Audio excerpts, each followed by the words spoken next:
va bien, c'est Guillaume. Aujourd'hui, j'avais envie de te parler d'une de mes habitudes alimentaires.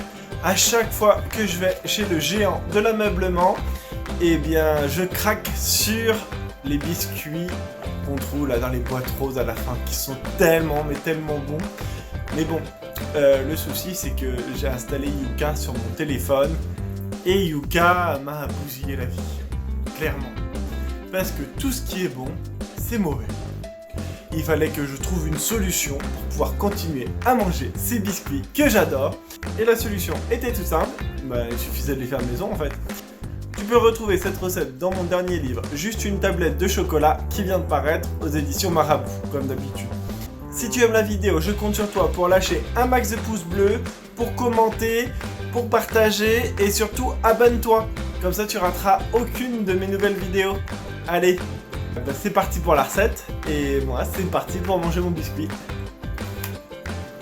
Alors on va commencer par prendre 200 g de flocons d'avoine qu'on va réduire en poudre grâce à un mixeur ou à un blender. Le but étant d'obtenir une poudre à peu près fine, mais on n'est pas obligé d'avoir quelque chose de parfait, hein. Donc vous inquiétez pas, ça peut être, le blender n'est pas trop puissant.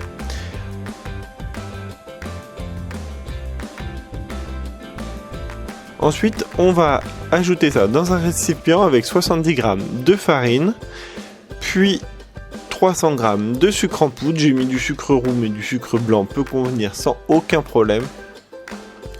Puis, on va ajouter une pincée de sel, un quart de cuillère à café de levure chimique. Vous pouvez aussi remplacer par du bicarbonate de soude si vous préférez.